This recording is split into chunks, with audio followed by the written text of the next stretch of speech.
Faites attention dans le sens où, parfois, imaginez quelqu'un qui aime manger. Il va respecter toutes les lois pour manger cachère, pour cachériser la viande, pour faire attention entre le lait et la viande, etc. Mais il va manger en se tenant mal à table. Il va manger d'une manière pas jolie, pas raffinée. On va lui dire, tu es Naval Bershut Torah, tu enfreins la Torah avec son accord. Et c'est là-dessus que Hachem nous dit, soyez saints. Même dans ce qui est permis, faites attention à votre comportement. C'est toute la difficulté et c'est la raison pour laquelle j'arrête pas de dire le judaïsme, c'est pas une religion. C'est un mode de vie. On a des choses qui nous sont permises. Parce que Hachem, il nous dit, voilà, vous avez un corps. Il a certains besoins, ce corps. Mais attention, ne le laissez pas prendre, lui, le dessus. Après, tout est en fonction de son niveau. Pour certaines personnes, vont réussir à ne manger que d'un Shabbat sur l'autre, par exemple. C'est bien pour eux peut-être, mais c'est pas bien pour tout le monde. Puisqu'on a le droit de manger tous les jours. Maintenant, tout ce qui est difficile, c'est de quelle manière. Imaginez quelqu'un qui aime toujours des repas très raffinés, qui n'en a pas les moyens. Forcément, il va en arriver à voler. Donc, parmi de faire quelque chose qui est permis, il peut se laisser tomber et en arriver à quelque chose d'interdit. Et c'est là-dessus qu'il nous dit, soyez saints parce que je suis saint. Moi je sais, je connais tous les écueils, parce que c'est Akadosh Baruch Hu. C'est lui qui a créé le monde. Quelqu'un qui nous fabrique un jeu. Vous savez, je sais pas, moi, Trivial Poursuite, Puissance 4, peu importe. Certains jeux de société comme ça. Celui qui a décidé des règles, il les a réfléchies. Il sait ce qui est, comment on joue. Quelqu'un qui dit, écoute-moi, les règles de ce jeu, elles ne m'intéressent pas. Puissance 4, je veux jouer comme j'ai envie moi. Mais tu ne vas jamais gagner. Puisque tu ne vas jamais réussir à arriver au but du jeu. Sans aucune comparaison, les Havdil, évidemment, quand Akadosh Baruch Hu, il a créé le monde, il a créé de telle manière que il sait que l'être humain, il va avoir telle envie, tel besoin, telle difficulté, telle problématique. Et il va nous aider en nous mettant des garde-fous. Ce sont ces garde-fous-là qu'il faut être attentif. Et c'est pour ça qu'on nous dit, soyez saints parce que je suis saint. Si j'ai mis ces exigences, c'est pas pour rien. C'est parce que je sais que si vous ne faites pas attention à ça, en pensant, c'est pas grave, ça c'est permis quand même. Alors malheureusement, on va tomber dans quelque chose d'interdit. C'est souvent ce que les Chachamim font.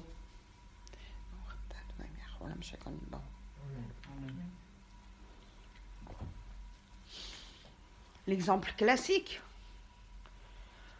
On a le droit, d'après la Torah, de manger du poulet avec du lait. Bien sûr que non, on n'a pas le droit. On n'a pas le droit parce que c'est les Chachamim qui l'ont interdit.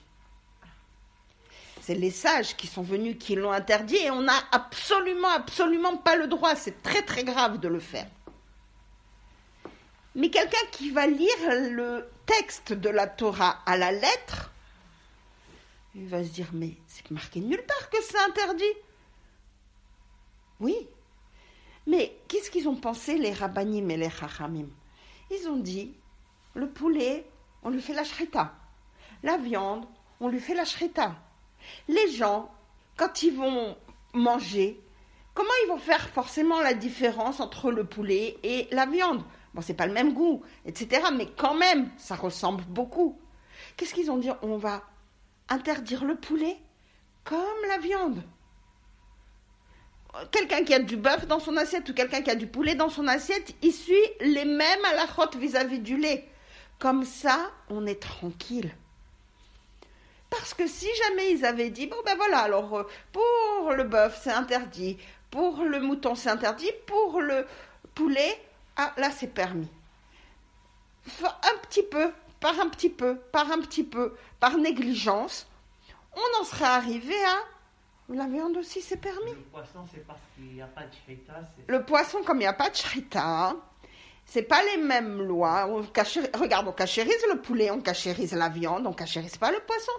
Le poisson, tu vas l'acheter, il a les écailles, il a les nageoires, n'importe qui peut le pêcher, tu le prends, il n'y a pas de problème. Donc c'est pour ça qu'on distingue bien les deux, mais il y a quand même des gens qui disent même le poisson, on évite. Et pourquoi on cachérise dans ce cas-là le poulet? Parce que c'est marqué qu'il faut le cachériser, le poulet. C'est-à-dire que pourquoi on a dit le lait et la viande, alors c'est un choc, oui. Déjà. Donc un choc, on n'a pas d'explication. Ça c'est une chose. Maintenant, on explique que, qu'est-ce qui se passe? On est, on est Rahman. On va être miséricordieux. Et c'est marqué clairement, l'oteva shel gedi, bahalev imo. Tu ne fais pas cuire un chevreau dans le lait de sa mère.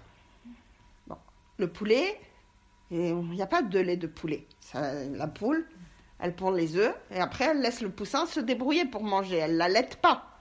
C'est pas un mammifère. Donc, il n'a pas la même caractéristique. Mais on va lui faire la shrita. On va le cachériser. Donc, on dit, écoute, ça ressemble beaucoup, on va laisser. Pareil, c'est pas très grave. Donc, mieux, on les mélange pas et on est tranquille. C'est pareil d'ailleurs pour les animaux sauvages. Tout ce qui est biches, daims, etc., c'est permis de les manger. Et même eux, à la limite, c'est pas marqué pareil. Parce que comme ils sont sauvages, on n'a pas le même lait entre le bébé et la maman, c'est pas forcément le même lait. Mais on dit non. Parce que eux aussi, c'est des animaux, et encore plus qui ressemblent, qu'on va prendre, qu'on va faire la shrita, qu'on va cachériser, et en plus, ils donnent du lait. Alors, eux aussi, il ne faut pas mélanger. Les chachamim, quand ils viennent mettre des barrières, ils font attention à faire en sorte que la personne n'en arrive pas à fauter. Il y a de nombreuses lois comme ça. Donc, pour la prière, pour les lois de Tarat HaMishpacha, il y a beaucoup de lois dans la pureté familiale qui ont été imposées par les Chachamim parce que il faut protéger quelque chose qui est grave. Ça fait partie, dès qu'il s'agit d'interdits qui peuvent amener la personne à ce qu'on appelle le karet, le retranchement, alors on vient et on pose des lois très strictes. Le Hametz à Pessah, on a beaucoup d'interdits, beaucoup de barrières, parce que quelqu'un qui, Dieu préserve, consomme du Hametz à Pessah, il est retranché du peuple. C'est pas anodin, c'est pas n'importe quoi. Le fait de manger à Kippour, c'est pareil. On est passible de retranchement. Donc, on a des lois comme ça, et qu'est-ce qu'ils ont fait, les Chachamim? Ils ont dit, on vient mettre des barrières. De la même manière que Hachem, il nous a dit, soyez saints, même dans ce qui vous est permis, soyez attentifs à ne pas, à ne pas mettre en avant tout ce qui est tavot, tout ce qui est désir, tout ce qui est envie. Savoir se contrôler. C'est pas toujours évident. Ça arrive à tout le monde de craquer. On fait attention, comme dans un régime, on fait attention, mais parfois, surtout si le régime il est un peu long, on n'a pas toujours envie d'être hyper rigoureux. Ok. Mais si tu craques un peu dans ce qui est permis, au moins tu vas rester dans le domaine du permis. Alors que si tu fais pas attention en te disant tant que c'est permis, tant que je profite, le jour où tu vas craquer parce que l'être humain, il est fait comme ça, il voit une chose, il a envie de plus, alors obligatoirement, il va se retrouver. Salut, oh, t'es jolie. Non, pas du tout. Hein, tu as raison. Tu as raison, attends, viens. Tu peux t'asseoir où? Voilà. C'est dur de reprendre. Ouais. Ça va, Evelyne? Ça va. Et donc, quand tu es dans la permission et tu te dis, bon, tant que c'est permis, je mets aucune barrière. C'est permis, j'y vais à fond. Le jour où j'ai envie de toujours expérimenter quelque chose plus, l'être humain, forcément, il est comme ça. Il n'aime pas les barrières, même si c'est nécessaire. Vous voyez, avec un enfant, il a besoin de barrières. Si on ne lui en met pas, il est mal. Mais d'un autre côté, il va rouspéter quand on va lui interdire les choses. Il va attendre qu'on le regarde pas pour essayer quand même de passer outre cette barrière. C'est normal. C'est son travail. Et en grandissant, on est tous pareils. Et on a besoin de se dire, jusque-là c'est permis. Oui, mais et si je vais un peu plus loin, qu'est-ce qui se passe? Qu'est-ce qui va se passer? Et c'est pour ça que Hachem il nous dit Kedoshim Tiyu, soyez saints. Même dans le permis, gardez des barrières, gardez des contraintes. De manière à ce que le jour où vous avez besoin de vous dire, et si je vais un peu plus loin, alors vous restez dans le domaine du permis. Voilà. Enfin, j'ai pris tout à l'heure l'exemple du régime, c'est connu. On a toujours des gens qui vont voir certains médecins et qui vous disent, voilà, un repas par semaine, mange ce que tu veux. Mange ce que tu veux. Shabbat. Ou voilà. Pourquoi? Plaisir. Parce qu'on a besoin de ce plaisir. C'est nécessaire. Après, chacun est libre de choisir s'il veut ou pas suivre un régime. Mais moi, je parle de quelqu'un qui prend l'initiative d'aller voir un médecin et de le faire. Mais après, c'est le choix de chacun. Mais on voit que même dans le domaine médical, on a ce système de « fais-toi plaisir ».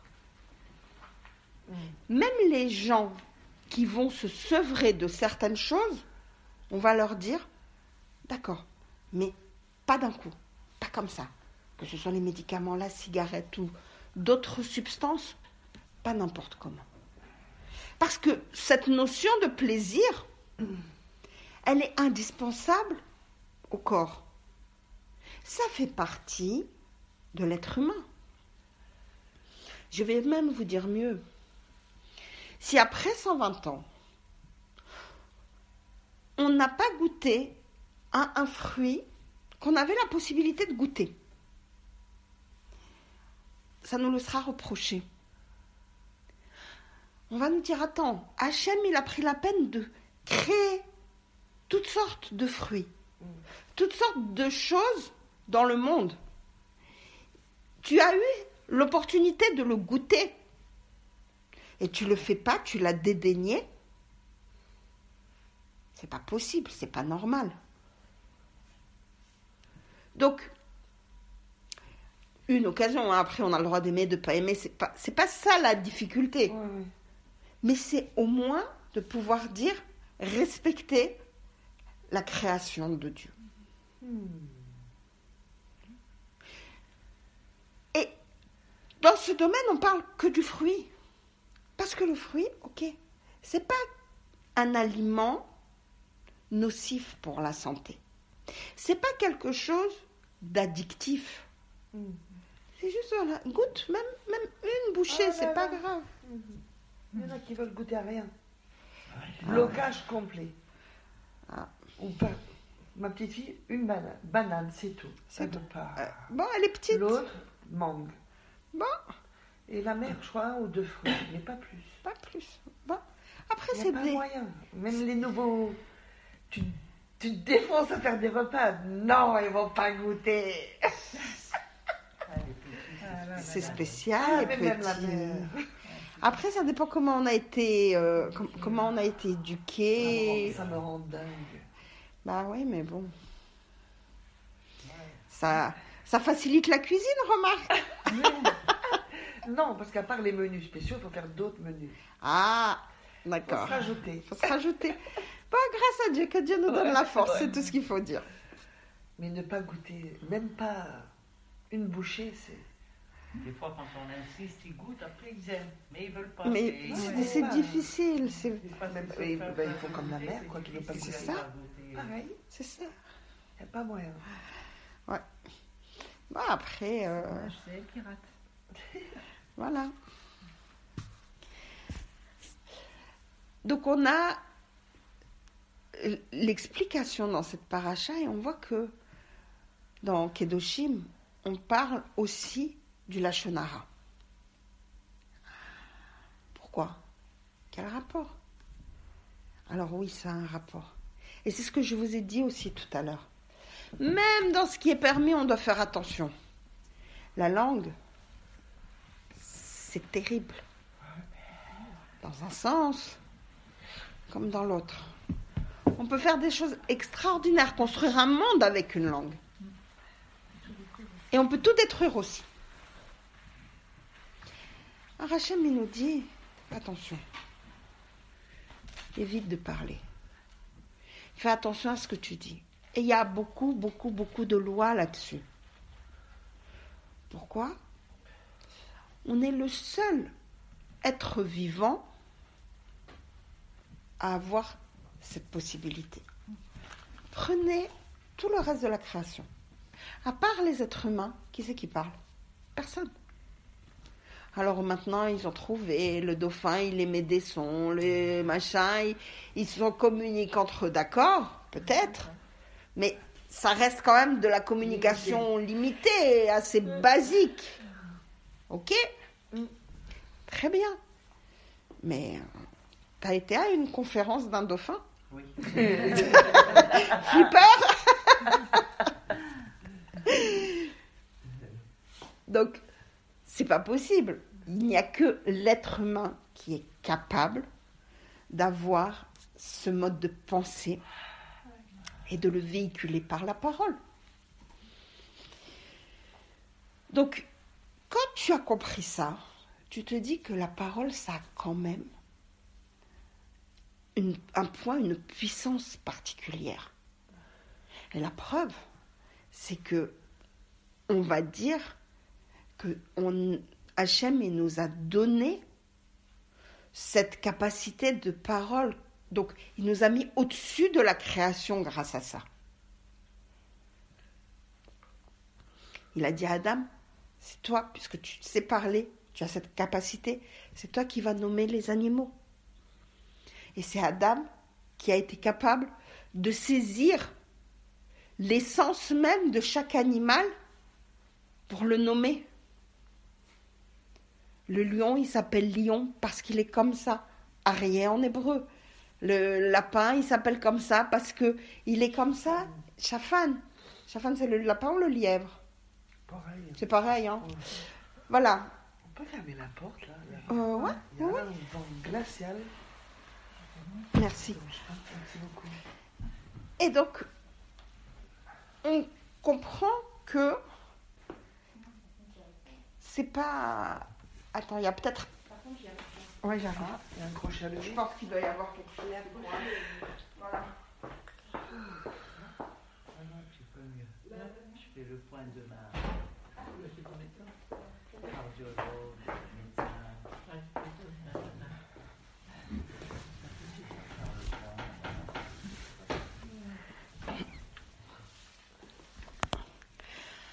Donc, on voit que Adam, il a eu cette possibilité de dire ça, on nomme parce que c'est ça, ça, on nomme parce que c'est ça.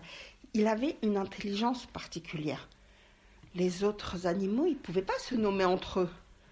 On n'est pas dans les contes pour enfants où le lion, il arrive et il dit « je m'appelle comme ça », etc. C'est pas possible. Donc, ils avaient une certaine caractéristique, mais ils n'en étaient pas forcément conscients.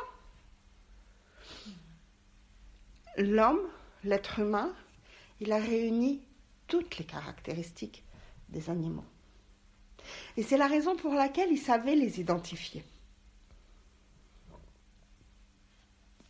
Après, il les a développés, ou non. Mais en tout cas, Hachem, il a fait en sorte qu'il puisse les réunir pour pouvoir ensuite les nommer et les dominer. Après, il y a eu la faute et on connaît tout ce qui s'est passé, d'accord, mais voilà comment le monde était prévu à l'origine. Et normalement, chaque animal devait être au service de l'être humain. Donc, on n'aurait pas eu besoin de travailler, de se fatiguer, d'agir comme on agit maintenant. On aurait eu un autre mode de vie. Ça n'a pas été celui-là, finalement.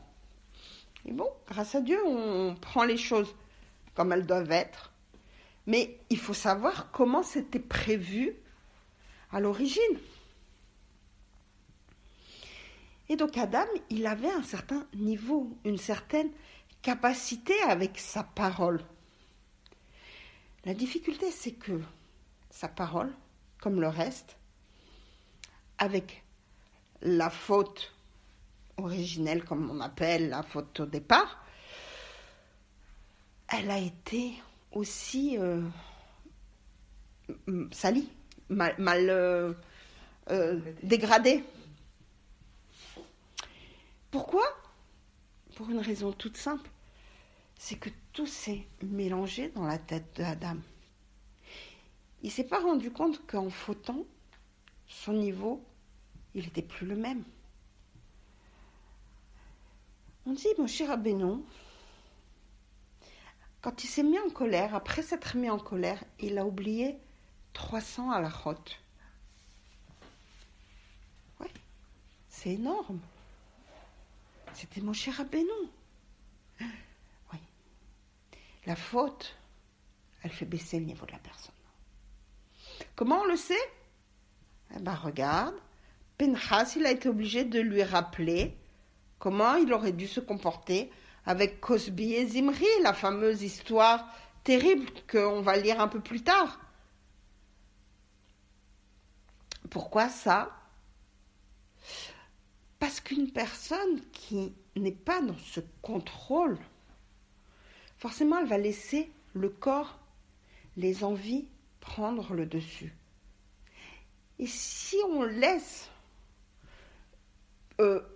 son corps et ses pulsions prendre le dessus, forcément, on est obligé de rétablir l'équilibre entre le niveau spirituel tellement élevé et le niveau des pulsions tellement bas. Donc, c'est obligé que le niveau spirituel baisse. Il n'y a pas le choix. C'est pour ça qu'on nous dit contrôle ça. Le plus que tu peux. Oui, on est des êtres humains. Oui, tout le monde ne fait pas tout à la perfection, certes. Mais au moins, et une morale.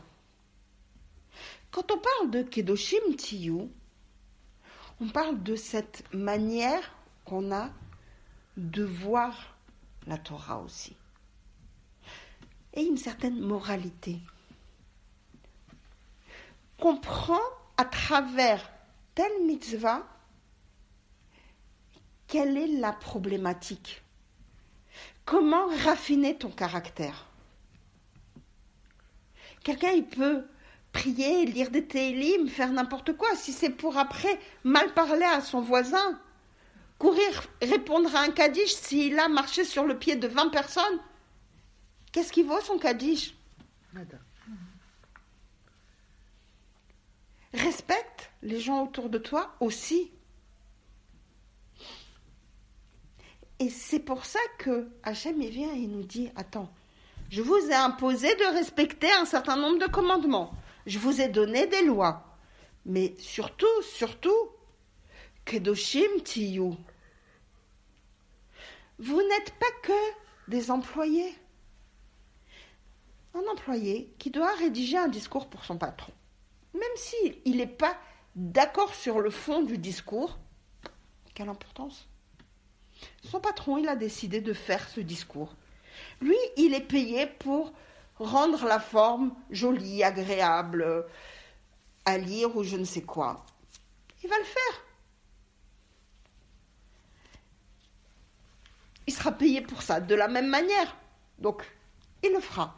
Nous, on nous dit non. Ces mitzvot-là, on ne te demande pas de les laisser à l'extérieur de toi. On te demande de t'en imprégner. Elles t'appartiennent. Elles sont à toi. Et tu dois faire en sorte de Kedoshim Tiyu. D'être Kadosh, d'être saint. Parce que moi, si je te les ai donnés, c'est dans cette optique-là. C'est pour te permettre de grandir spirituellement. Si c'est juste pour aligner des faits et des gestes dans une journée, quel intérêt? On n'est pas dans une chaîne de production. Ça ne sert à rien. Et c'est pour ça qu'on nous apporte ces deux parachas, que ce soit Haremot, que ce soit Kedoshim. Très souvent, on va les lire ensemble. Cette année, on les lit séparés. C'est le Shabbat dernier, Haremot. Oui, mais c'est ce que je dis. Mais dans la plupart des années, on va les lire les deux, le même Shabbat. Mais là, pourquoi on les lit séparés? Parce qu'on a eu le deuxième mois de Hadar. On a une année embolismique. Eh oui. Donc, on a 4 Shabbats supplémentaires qui nous ont permis de pouvoir séparer Tazria Metzora, Haremot Kedoshim, Matot Masé, etc. Il y a comme ça. Et donc, on nous dit, voilà, cette année, on va lire Haremot une semaine, Kedoshim une autre semaine. L'année prochaine, on les lira certainement ensemble, si Dieu veut. Et donc, on comprend mieux le but de tout ça et surtout, pourquoi on les lit en ce moment. Juste après Pessah, entre Pessah et Shavuot, au moment où on doit travailler ce midot, son caractère, le raffiner, tout ce qui est spirituel. D'ailleurs, j'ai vu ça ce matin dans Pirkei Avot. C'est marqué, alors excusez-moi, parce que les lunettes et le masque, ça fait de la buée. Il y a marqué dans l'entrée. Finalement, on ne met plus, non, c'est fini. Oui, je sais, mais... Des semaines qu'on ne met plus. Moi, ici, on continue à... Pourquoi? Bien, On est tous C'est vaccinés bien. 36 fois. C'est bon. ça, Les gens qui sont malades, c'est marqué dans Pirkei Avot. Tout homme dont la sagesse est supérieure à ses actes, à quoi ressemble-t-il? À un arbre aux nombreuses branches et aux peu de racines. Le vent se lève, le sape et le renverse. Mais tout homme dont les actes sont supérieurs à sa sagesse, à quoi ressemble-t-il? À un arbre de peu de branches, aux nombreuses racines. Si tous les vents du monde se lèvent et soufflent dessus, ils ne pourront le déplacer. Pourquoi je vous lis ce passage? C'est pour vous expliquer exactement. Hachem, il nous a donné des lois. Il nous a dit, voilà, applique-les. Et je vous ai donné plusieurs exemples de Hukim tout à l'heure. C'est-à-dire des lois qu'on ne doit pas chercher à comprendre. Et pourtant, qui sont indispensables à la survie des béné Israël. Manger kasher, ne pas manger à Kippour, ne pas manger de Hametz à Pessah, c'est quelque chose qui est l'ADN du peuple juif. D'accord ? Et on nous dit tout celui dont la sagesse est supérieure aux actes, c'est-à-dire quelqu'un qui estime que je comprends les choses. Je les intègre intellectuellement. Si je les intègre seulement intellectuellement, comme les maths, comme la philo, comme la politique, comme l'économie, toutes ces sciences qui sont des sciences intellectuelles, je garde une distance par rapport à moi. Quelqu'un peut étudier la philosophie et pourtant ne pas en être imprégné par toutes les valeurs morales qui y sont inscrites. C'est un bon exercice intellectuel, tout simplement. D'accord. Les maths, quelqu'un peut étudier les maths toute sa vie et ne pas changer d'un iota sa manière de vivre. C'est des maths. C'est intéressant. Ça va le faire évoluer de manière intellectuelle son intelligence, mais pas son mode de vie. Et c'est ce qu'on nous dit.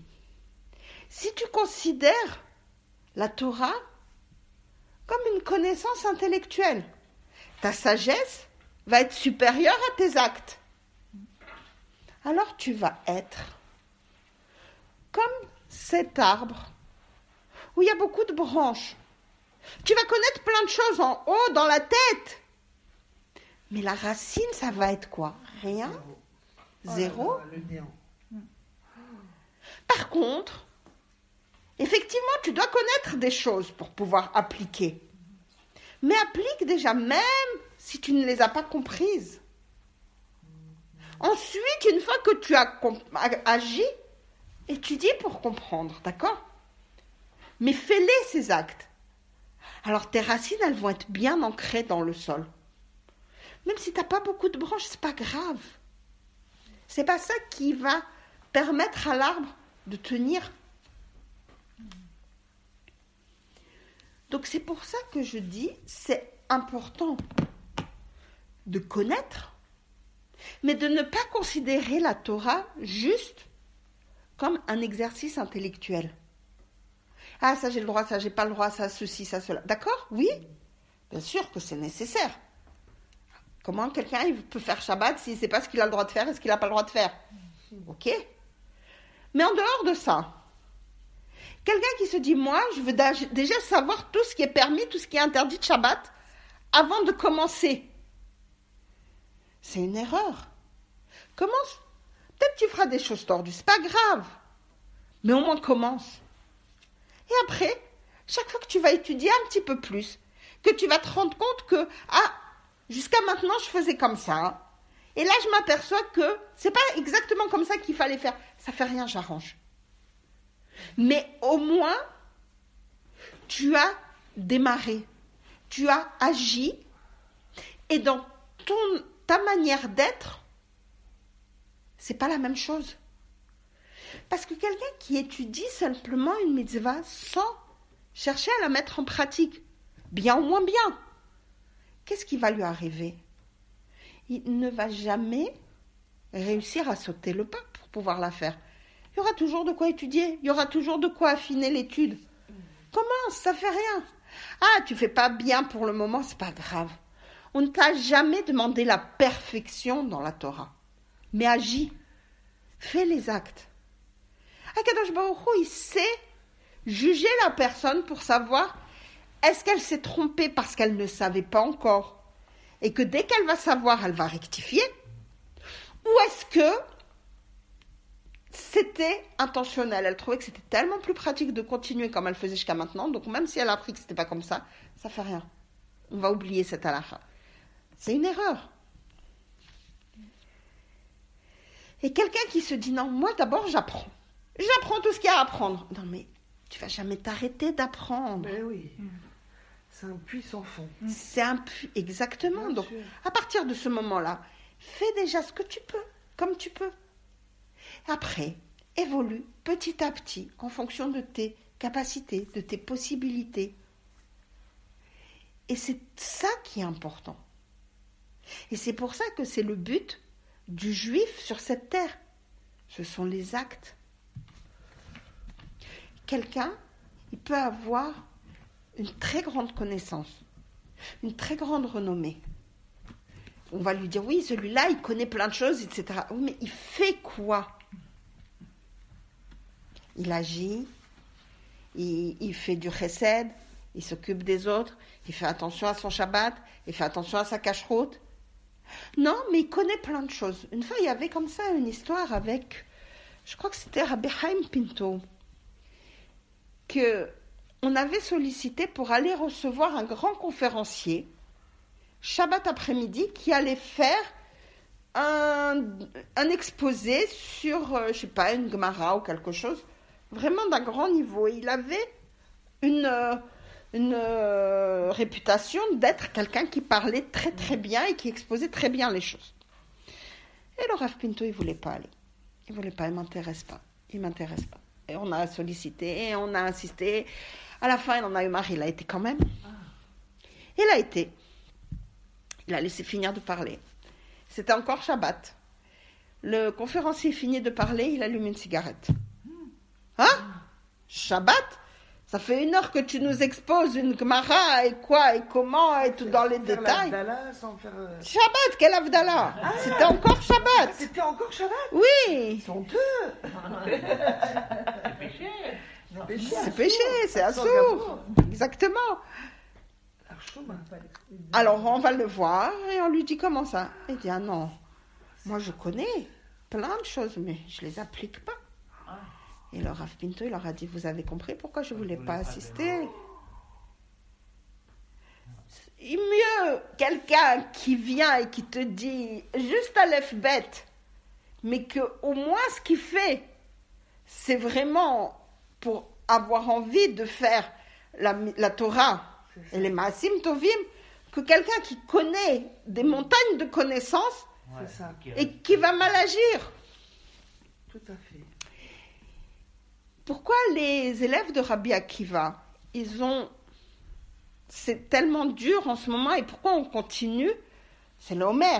On ne se coupe pas les cheveux, on n'écoute pas de la musique, on fait pas. Aussi, elles ont pas le droit de couper les cheveux. Les femmes, il y a des discussions pour les femmes. En général, les hommes, non? c'est ce qu'on dit. Voilà. La plupart tranchent. La plupart tranchent que les hommes. Mais il y a des rabbanim qui disent aussi, les femmes, si c'est pas nécessaire, elles les évitent. Voilà. Bon. Donc, en général, c'est ce qu'on fait. Mais après, si on voit une femme qui a été chez le coiffeur ou qui s'est coupé les cheveux, on n'a rien à lui dire parce que elle a chez le coiffeur pendant le Homer. Pas couper les cheveux. Oui, ça va pas se couper les cheveux. C'est ça. C'est pour ça que j'ai précisé se couper les cheveux. Donc, pourquoi on fait ça? Parce que malheureusement, regardez, c'était des Gdolim qui connaissaient une Torah tellement impressionnante. Et pourtant, ils sont partis pour manque de respect les uns envers les autres. C'était quoi? Haïlou Lachem. Qu'est-ce qu'on va dire? Quand quelqu'un qui est religieux fait une chose qui n'est pas convenable, qu'est-ce qu'on dit? On ne dit pas c'est un tordu. On dit Haïlou Lachem, regardez comment un religieux il se comporte. C'est grave. Bah oui. Comme s'il faisait honte à la Torah et à Hachem, exactement. Parce que les gens, ils prennent au fait exemple sur lui. Et donc... Exactement. Et c'est pour ça que c'est terrible quand on apprend que une personne religieuse s'est mal comportée. Normalement, on ne devrait pas. On devrait dire, c'est un tordu, parce qu'il s'est mal comporté, parce qu'il a mal agi, parce qu'il a dévoyé la Torah. C'est comme ça qu'on devrait penser. Mais nous tous, on pense Chilul Hashem. Et on prend et on met tous les religieux dans le même sac. Regardez comme ils sont tous pourris. Mais non. C'est pas parce qu'il y a un fruit véreux dans la corbeille de fruits que tous les autres fruits sont véreux. Et pourtant. Et c'est pour ça qu'on continue à faire attention pour se dire, attention comment nous on doit se comporter. Parce que regardez le Chilul Hashem que ça a fait. C'est pas un élève ou deux. 24 000. Énorme. Donc, de se dire, on doit, si on a cette référence de religieux plus ou moins, chacun à son niveau. Quelqu'un qui fait juste Shabbat, celui qui ne fait pas Shabbat, il va le regarder comme un religieux. Donc on est tous le religieux de quelqu'un. Ouais. Maintenant, à nous de comprendre que on doit faire attention. On est des représentants de la Torah, d'Hachem. Donc, à nous de savoir comment on doit se comporter.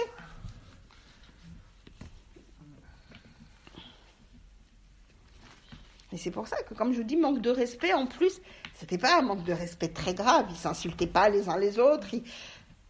Pas du tout. Ils oubliaient de dire merci quand ils se tendaient un objet.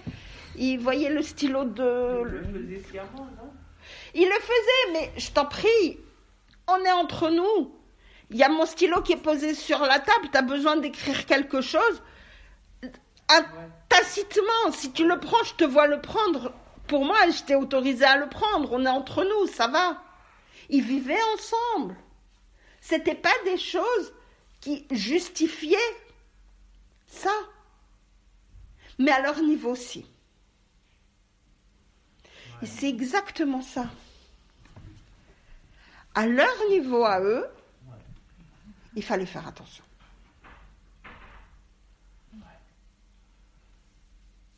C'est toute la problématique, en fait, et c'est pour ça que je vous dis, être juif, c'est pas qu'une religion. C'est un mode de vie. Un art de vivre. Un art de vivre, exactement. C'est une manière de se dire qui on est et comment on est à chaque instant de notre vie. On doit faire attention comment on est habillé, on doit faire attention comment on parle, on doit faire attention comment on mange, on doit faire attention comment on dort. On a des lois dans tous les domaines. Même le domaine de la santé. Le truc tout bête. Quelqu'un qui a un problème de santé Shabbat, il va repousser Shabbat pour pouvoir se soigner. C'est une nécessité, c'est une mitzvah. Je parle évidemment pas de n'importe quelle santé. Il doit se soigner. C'est ce que je viens de dire. Il va repousser le Shabbat. Bien sûr. Et pour pouvoir se soigner, surtout si c'est quelque chose de grave ou quoi. Et malheureusement, je ne sais pas si vous avez entendu il y a quelques années un cas comme ça où c'était Shabbat. Une femme, elle était malade et son mari a attendu la fin de Shabbat pour l'emmener à l'hôpital. Elle n'a pas survécu, malheureusement. Oh non, ça va pas la tête. On appelle ça chassid choté. C'est quelqu'un qui ne connaît pas les choses. Et qui, du coup, fait n'importe quoi. Là où j'étais vendredi soir, il y a le rabbin, je crois, d'après ce qu'elle m'a raconté Stéphanie, parce qu'elle m'attendait, Oui. le rabbin de la synagogue de Nogent, j'étais à Nogent. Mhm. Elle m'a dit ça. Et il a amené son